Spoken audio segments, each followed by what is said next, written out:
सुप्रभात। मैं गीतांजलि लेके आई हूँ नॉन स्टॉप खबरें बाय टाइम्स की ओर से। रूस ने दुनिया की पहली कोविड-19 वैक्सीन व्लादिमीर पुतिन की बेटी को टीका लगाया।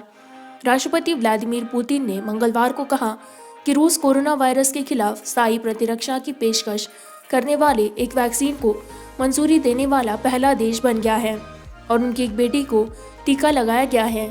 पश्चिम में वैज्ञानिकों ने विकास की गति के बारे में चिंता जताई। रूसी टीके यह सुझाव देते हुए कि शोधकर्ताओं ने अधिकारियों के दबाव में आने के बाद कोनों में कटौती की हो सकती है।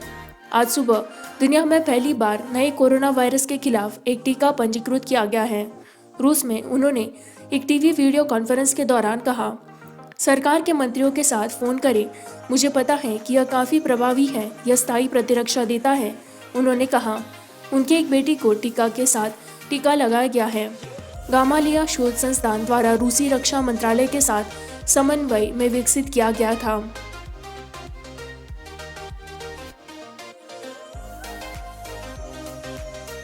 मुकेश अंबानी की रिलायंस इंडस्ट्रीज शीर्ष 100 वैश्विक कंपनियों में शामिल है। अरबपति मुकेश अंबानी की रिलायंस इंडस्ट्रीज ने फॉर्च्यून ग्लोबल 500 सूची में दुनिया की शीर्ष 100 कंपनियों में सेंध लगाने के लिए 10 स्थानों की छलांग लगाई है। ऑयल टू टेलीकॉम समूह मंगलवार को फॉर्च्यून द्वारा जारी 2020 रैंकिंग में 96 स्थान पर है। यह फॉर्च्यून ग्लोबल 500 सूची में किसी भी भारतीय कंपनी को स्थान दिया गया है। 2012 में रैंकिंग में शीर्ष 100 में जगह बनाई थी, जब वह 99 स्थान पर थी, लेकिन बाद में वर्षों में फिसलकर 2016 में 215वें स्थान पर पहुंच गई।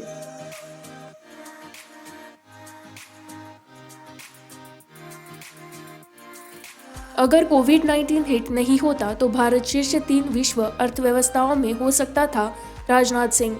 रक्षा मंत्री राजनाथ सिंह ने मंगलवार को यह कहा कि भारत की अर्थव्यवस्था अच्छी गति से बढ़ रही थी। यह कोविड-19 प्रेरित संकट की चपेट में नहीं आई। देश अगले 7-8 वर्षों में दुनिया की शीर्ष 3 अर्थव्यवस्थाओं में शामिल हो सकता है। पुस्तक के शुभारंभ के दौरान बोलते हुए connecting, communicating and changing Bharat के 3 साल के उपराष्ट्रपति पद पर सिंह ने कहा, वेंकैया नायडू धन्य है कि वह उस समय देश के उपराष्ट्रपति है जब भारत मजबूत हो रहा है और प्रधानमंत्री नरेंद्र मोदी के नेतृत्व में दुनिया के लिए एक मजबूत छवि पेश करने में सक्षम। देश एक अच्छी आर्थिक गति के साथ बढ़ रहा है। अगर यह कोविड-19 महामारी देश में नहीं मारा होता तो 7-8 सालों में हम होते शीर्ष 3 विश्व अर्थव्यवस्थाओं में, लेकिन हमें उम्मीद है कि हम ऐसा कर पाएंगे क्योंकि हम कोविड-19 के खिलाफ मजबूती से लड़ रहे हैं, उन्होंने कहा। मिजोरम ने कोविड-19 प्रतिबंधों के कारण कमी के बीच ईंधन राशनिंग का आदेश दिया। मिजोरम सरकार ने मंगलवार को ईंधन की मात्रा को प्रति वाहन के रूप में खरीदा जा सकता है, क्योंकि एक आधिकारिक आदेश के अनुसार कोविड-19 महामारी के मद्देनजर लगाए गए प्रतिबंधों के कारण राज्य का स्टॉक खत्म हो रहा था। अधिकारियों ने कहा कि एजावाल बाईपास रोड पर हैंगुआलीथर और सीतावन क्षेत्रों के बीच जोन की घोषणा के कारण या तो फंसे हुए हैं या आगे बढ़ रहे हैं। अधिकारियों ने कहा कि आदेश के अनुसार स्कूटर के लिए 3 लीटर, अन्य 2 पहिया वाहनों के लिए 5 लीटर ईंधन की अनुमति दी जाएगी। हल्के मोटर वाहनों के लिए 10 लीटर LMV, अधिकतम litre, pickup truck, mini truck, Gypsy और ट्रक के लिए 20 लीटर और सिटी बसों और मध्यम ट्रकों के लिए 100 लीटर चावल के बैग और अन्य आवश्यक वस्तुओं को ले जाने वाले ईंधन की अनुमति दी जाएगी। यह अप डाउन यात्रा के लिए पर्याप्त होगा। कोलकाता से 6 शहरों के लिए उड़ानों पर प्रतिबंध 31 अगस्त तक बढ़ाया गया। कोविड-19 मामलों के उच्च प्रसार के साथ 6 महानगरों से कोलकाता के लिए यात्री उड़ानों का निलंबन 31 अगस्त तक बढ़ा दिया गया है। एक वरिष्ठ सरकारी अधिकारी ने मंगलवार को कहा, आमतौर पर दिल्ली, मुंबई से कोलकाता हवाई अड्डे के लिए उड़ानों के आगमन पर अस्थायी प्रतिबंध पुणे, चेन्नई, नागपुर और अहमदाबाद को 15 अगस्त तक बढ़ा दिया गया था। आपको सूचित करने के लिए निर्देशित किया गया है कि उक्त 6 शहरों से कोलकाता जाने वाली उड़ानों का निलंबन 31 अगस्त 2020 तक जारी रहेगा। अमेरिकी विद्वान की मृत्यु से पता चलता है कि उत्तर प्रदेश में कानून का कोई भय नहीं है, प्रियंका गांधी। कांग्रेस महासचिव प्रियंका गांधी वाड्रा ने कहा कि बुलंदशहर की घटना बताती है कि उत्तर प्रदेश में कानून का कोई भय नहीं है और राज्य में महिलाएं असुरक्षित हैं। उनकी प्रतिक्रिया बुलंदशहर रोड हादसे पर आई, जिसमें अमेरिका में पढ़ने वाले सुदीक्षा भाटी नाम की लड़की की पूर्व संध्या पर कथित रूप से सड़क दुर्घटना में मौत हो गई थी। प्रियंका ने कहा, यूपी में कानून का कोई डर नहीं है और महिलाएं लगातार असुरक्षित होती जा रही है। ऐसा प्रतीत होता है कि राज्य सरकार ईव टीजिंग की घटनाओं को गंभीरता से नहीं लेती है। उसने कहा कि व्यापक बदलाव की जरूरत है और राज्य सरकार को महिलाओं के खिलाफ अपराध के प्रति शून्य सहिष्णुता की नीति अपनानी चाहिए।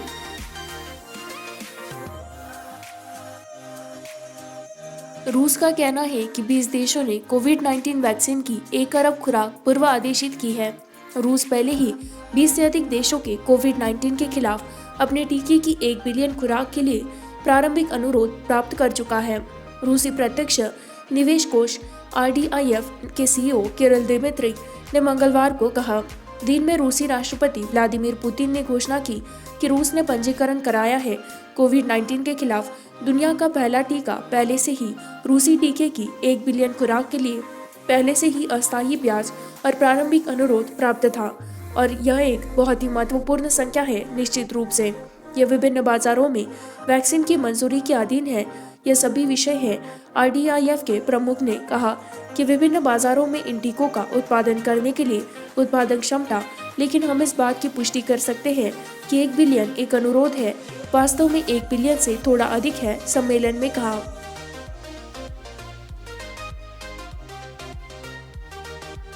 DGCA सुरक्षा उल्लंघन पर एयर एशिया इंडिया के 2 वरिष्ठ अधिकारियों को निलंबित करता है। विमानन नियामक DGCA ने सुरक्षा उल्लंघनों को लेकर 3 महीने की अवधि के लिए एयर एशिया इंडिया के 2 वरिष्ठ अधिकारियों को निलंबित कर दिया है। मंगलवार को एक वरिष्ठ अधिकारी ने कहा। इसके बारे में पूछे जाने पर एयरलाइन के प्रवक्ता ने कहा, एयर एशिया इंडिया ने नोटिस की प्राप्ति से स्वीकार किया। DGCA ने पिछले महीने और नियामक के निर्देशों का अनुपालन किया है और नियामक के निर्देशों के अनुसार अंतरिम पद धारकों को नियुक्त किया है। एयर एशिया इंडिया सबसे ऊपर सुरक्षा को प्राथमिकता देता है और यह अधिकारियों के साथ संलग्न रहता है और प्रवक्ता से अपील करने के लिए विकल्प का उपयोग करता है। जोड़ा गया है। इस साल जून में एयर एशिया इंडिया के पूर्व पायलटों में से एक, जो फ्लाइंग बिस्ट नामक एक यूट्यूब चैनल चलाते हैं, कम लागत वाली एयरलाइन द्वारा सुरक्षा मानदंडों का कथित उल्लंघन। हमने एयर एशिया इंडिया के 2 अधिकारियों को कारण बताओ नोटिस जारी किया था। ऑपरेशन के प्रमुख मनीष उपल और फ्लाइट सेफ्टी के प्रमुख मुकेश नेमा जून में ही नागरिक उड्डयन महानिदेशालय DGCA के एक अधिकारी ने कहा कि उन्हें 3 महीने की अवधि के लिए निलंबित करने का निर्णय लिया गया है। रिकवरी दर 70% के करीब, 2% से नीचे की मृत्यु दर। भारत के केंद्रीय स्वास्थ्य मंत्रालय के आंकड़ों के अनुसार मंगलवार को पिछले 24 घंटों में 53,601 ताज़ा मामले और 871 मौतें हुई, जिसमें 22,68,676 और 45,257 लोगों की मौत हुई।